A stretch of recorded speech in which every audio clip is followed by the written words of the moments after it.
All right, welcome everyone. So this video, we're going to talk about how to create a schedule that works for you. And we're going to be focusing on different strategies for successful study habits and overall time management. So this week you heard a couple of videos talking about different strategies. You also read the chapter on some successful and practical tips for students and how to manage your time. So what I would like to do in this video is just share a little bit about what has worked for me in the past, how I manage my own schedule and my time to sort of get the most out of it, and just give you kind of another perspective on how to do this successfully.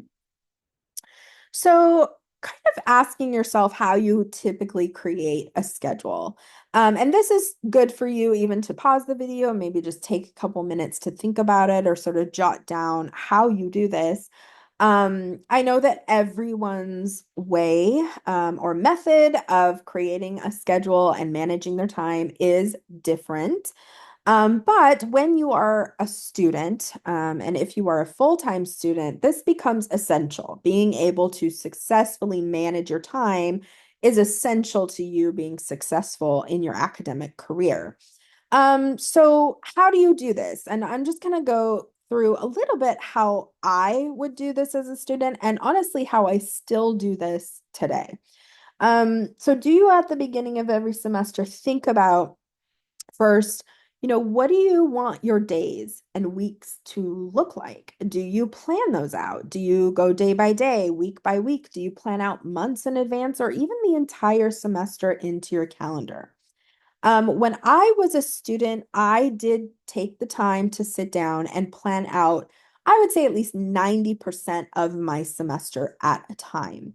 And one of the first things I would do is I would typically write down items that are not flexible in my schedule. So I would plug in things that I knew were absolute commitments that were not going to be negotiable, right? They are not flexible. I can't move them around. So these might be things like work commitments, maybe appointments that I had, classes that I had, due dates for assignments that were going to come up. So things that really just could not be moved around.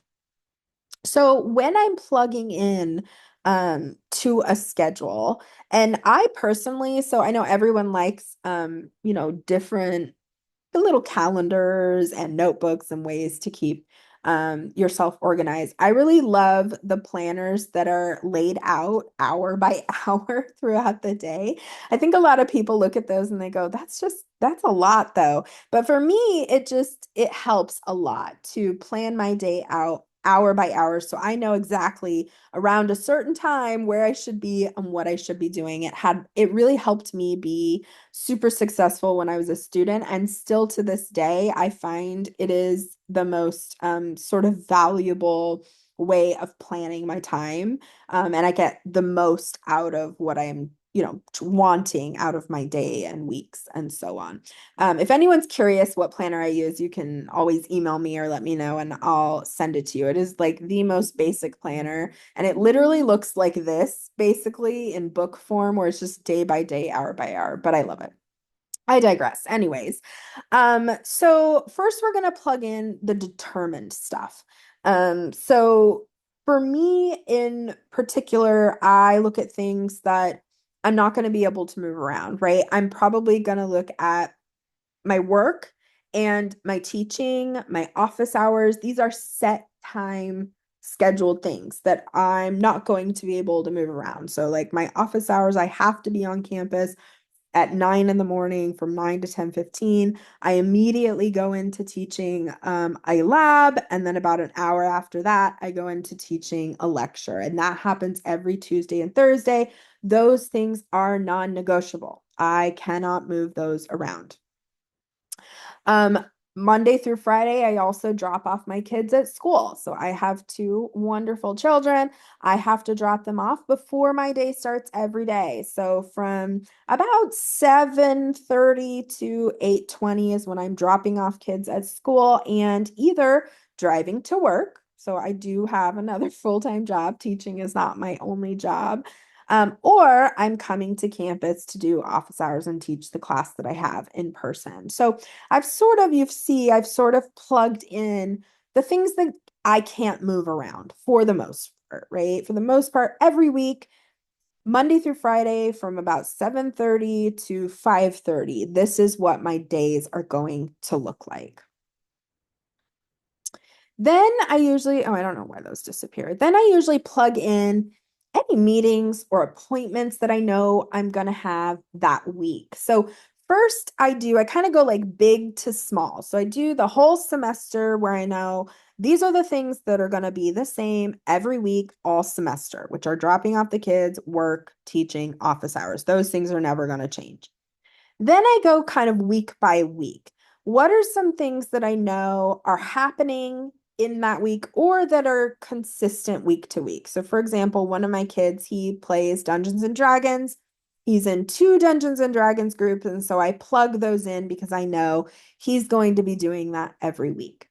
I also know that at the end of this week, I have a facial appointment, right? So I'm going to go through now my weeks and make sure I plug in any other appointments that are scheduled that I, again, know can't be moved. So they're not necessarily the same every week, but these are things that are, again, kind of determined. They are time determined, right? So any doctor appointments, any health appointments, any kid appointments, or things like that. I'm going to fill those in. Now, for all of us, there are things that you have to have in your schedule, things that you have to do. But I also want to make sure that you're prioritizing your time and prioritizing yourself in that time. Just even if you're busy, and I am one of the busiest people, I think, that even a lot of like my friends and family know. Like I'm constantly on the go. I have two young kids. I work two jobs. I'm constantly going. But you still need to schedule in time for yourself. You need to schedule in things that make you feel happy, that take care of yourself, that look at your well-being, your mental well-being, your physical well-being. And this is going to be different from person to person. And it seems or sounds silly if you've never done it before, but I strongly recommend plugging this time, this personal happy time, whatever that looks like for you, plugging it in on your calendar. Because when you're a busy person, when you're carrying a bunch of classes in school, when you're working, if you have kids, if you have family at home, it is very easy to get stuck in all of the determined things that you have to do, all of the appointments in the school and the studying and the paper writing and so on and so forth, cleaning the house, laundry, I could go on forever, but it's really easy to get stuck in all of those things and forget that you still need some personal time. You need some things that are going to motivate you to do all the other stuff you have to do. So I strongly recommend if you've never done it before, I challenge you to try it for a week or two. Plug in the things that you want to do. So I've plugged in a few things here. The light pink, it says family time. So that's one of the things that is really important to me is spending time with my kids. Now they're with me every other weekend. And so I know on certain weekends I'm going to have them. And they're also with me pretty much every night after school. So I know that I need to plug that time in. Yes, is it tempting sometimes to, do a load of laundry or clean the bathroom or, whatever it is that I need to get done. But I'm going to plug in specific time to hang out with my kids. And this week that you're seeing that I have on the screen here, there's a lot of it because I have them for the weekend.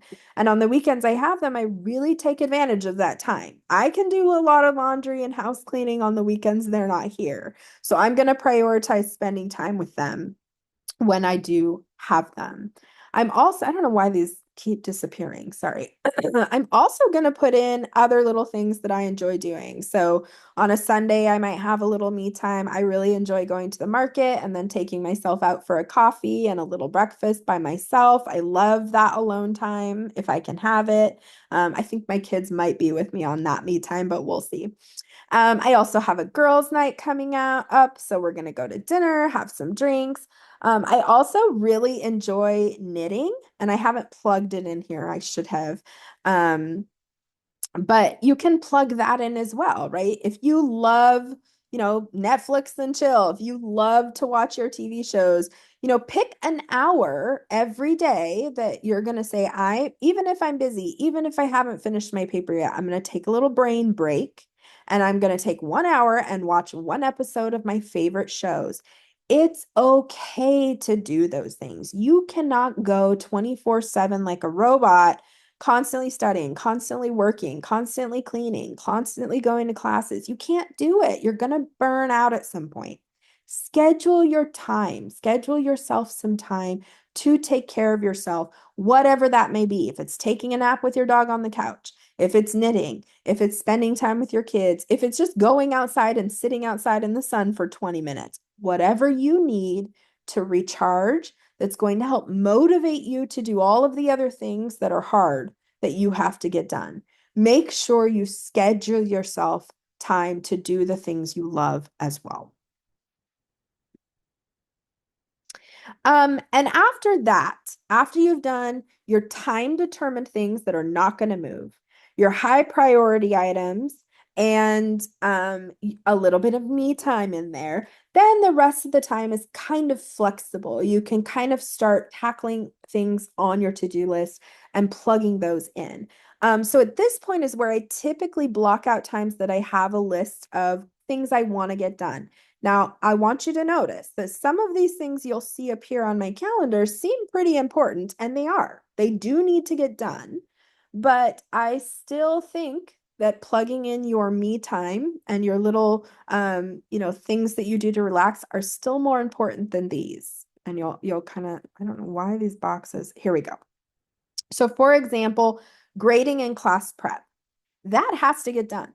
I have to grade your assignments. I have to prep for your classes. That is non-negotiable. However, I can plug that in just about anywhere.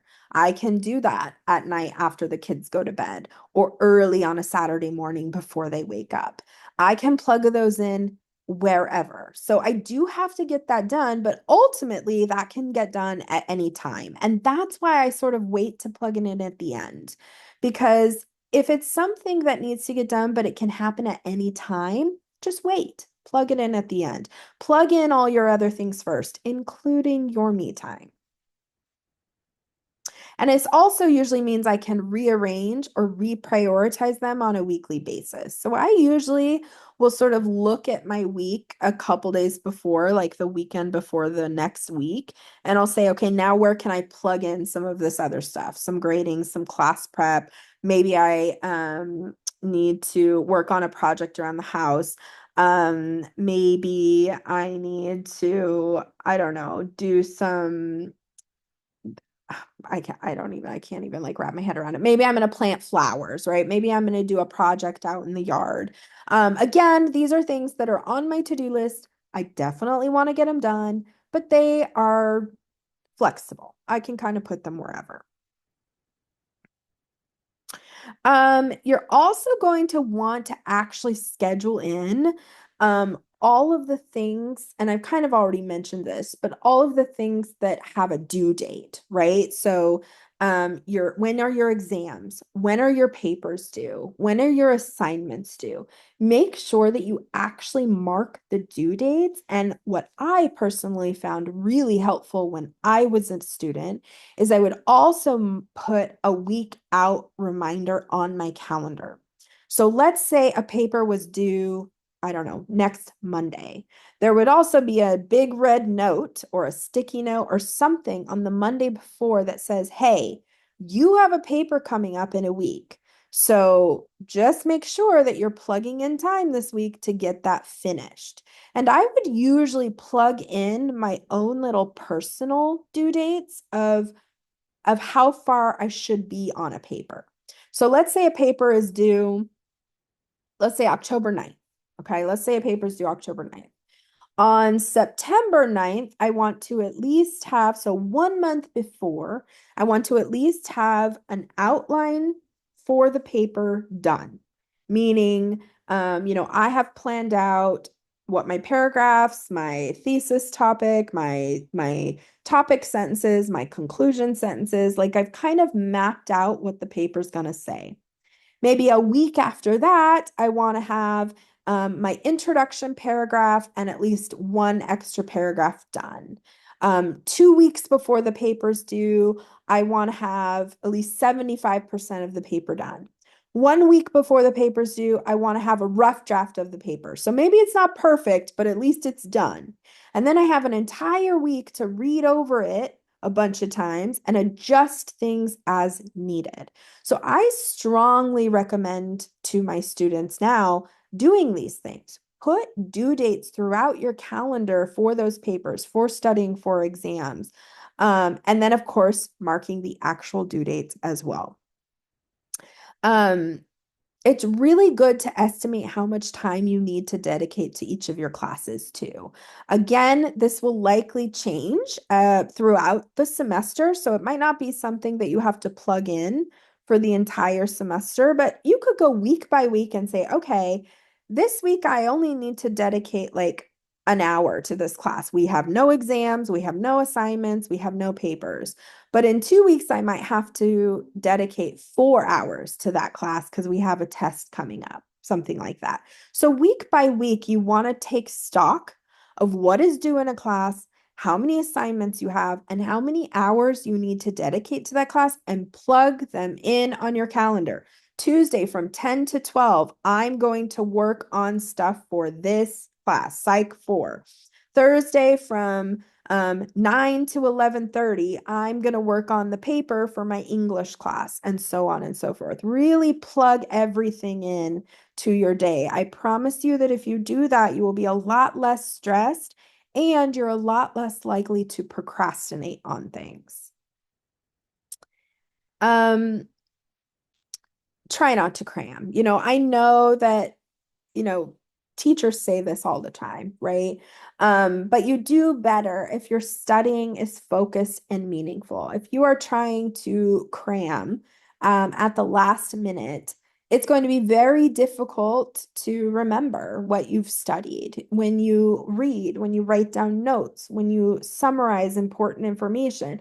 This is going to help you the most when you're studying, not just trying to memorize all the information as quickly as possible 2 nights before the exam, but actually learning the concept and being able to use what you've learned to answer multiple different types of questions about that topic.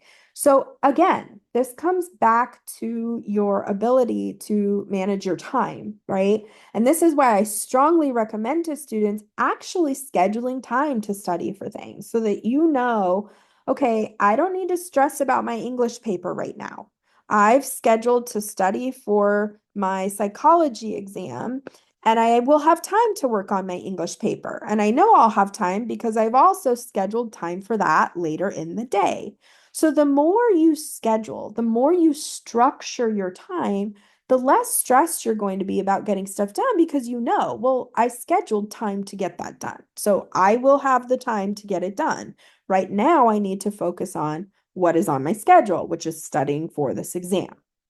Um, I also found that for me, you know, I wasn't distracted a lot, but I think when you get overwhelmed and you get stressed and you don't know where to allocate your time, if you haven't scheduled time to study or write your paper or do an assignment, it's easy to get distracted and say, well, never mind, I'm just gonna like watch a show. I'll just ignore all that for now.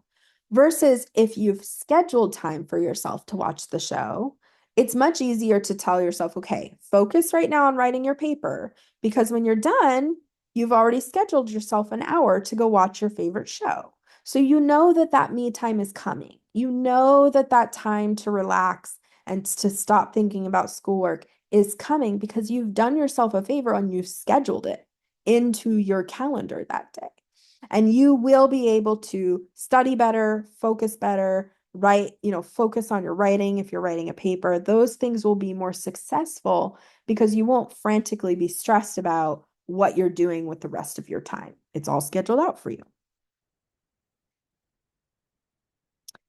Um, Oh, I think I just had another note that if you have study guides for tests, I tell students all the time in all of my classes, download them the day they're available, which is always like weeks before the exam.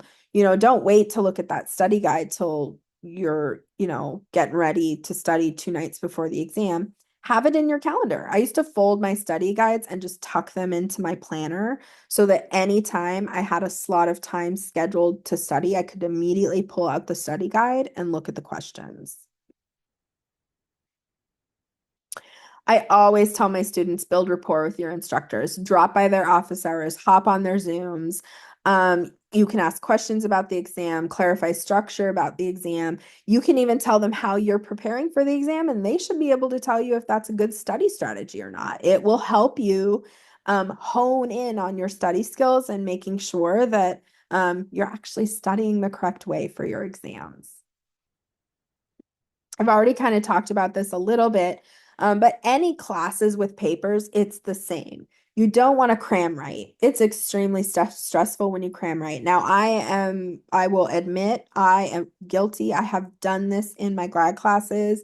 I remember being so stressed in some of those classes and cramming that paper writing all the way up until the minute it was due. I don't recommend it. It always was hugely detrimental to my mental health. And the times that I actually scheduled time out to write my paper weeks in advance, weeks before it was due, my life was just more pleasant. Like it just was, I wasn't as stressed. I didn't want to cry. I didn't feel sick about it. Like I just knew I had scheduled time for myself and everything was going to be fine. So I strongly recommend doing that if you can. Now, everyone's human. We all make mistakes. I'm sure there's still, no matter how much advice I give you, you're still going to have moments of cramming. But I will say, if you can at least do this for some of your papers, at least have, those little due dates for yourself a month or more in advance of when your papers due. Giving yourself the time to calmly write, to be able to review and revise your paper. You will be putting out your best work and you will feel good. You won't be stressed. You won't be overwhelmed. You will just feel a lot better about the time that you used on the paper.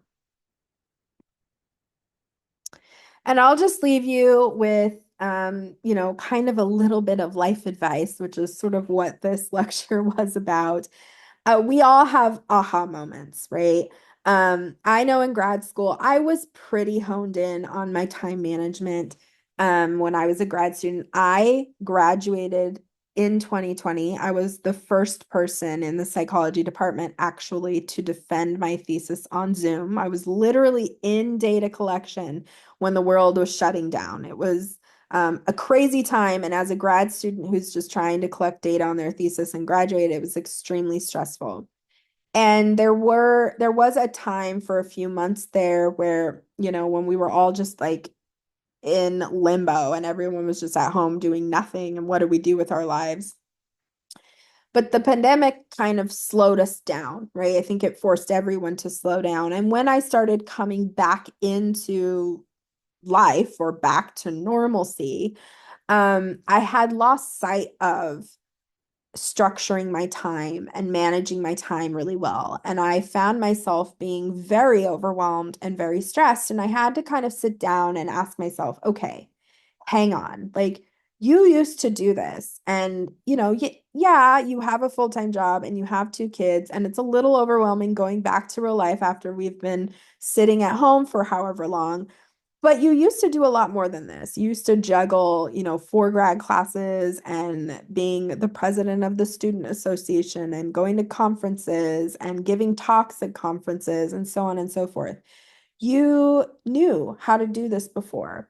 And so I made myself sit down and start to schedule again. I went out and bought my old planner and I forced myself to schedule my time the way I used to when I was a grad student. And I immediately remembered how helpful it was, how much it lowered my stress level and my the pressure I felt at trying to fit everything in and get everything done. So, instead of constantly being worried about how you're going to get everything done, why don't you just take the time, sit down, and actually schedule it in and just see? See if it will all fit. It probably will. You don't realize how much time we waste when we're not organized with our time. So this is the challenge for you this week. Your assignment this week is writing yourself out a whole week schedule in much the way that I have presented here. But I also challenge you to try it for a few weeks, try it for a month. Maybe some of you will get real ambitious and try it for a semester. And I would love to hear from you how it goes. Did it help you? Does it help to have me time scheduled in there? Are you more likely to do things for yourself? I know for me personally, that's the case. If I don't schedule me time, I often forget about myself. Whereas if I put it in my calendar and I put it in my time, I'm less stressed and I actually do the things I enjoy doing as well, not just the things I have to do. So good luck this week with your scheduling. Let me know how it goes. I can't wait to see your guys' schedule for the week and try it. Try it and see. Try what I'm recommending here. Do use some of the strategies that you've read about and other videos you've watched in the materials this week. And just see if you can find a more effective way of managing your time and lowering your stress levels.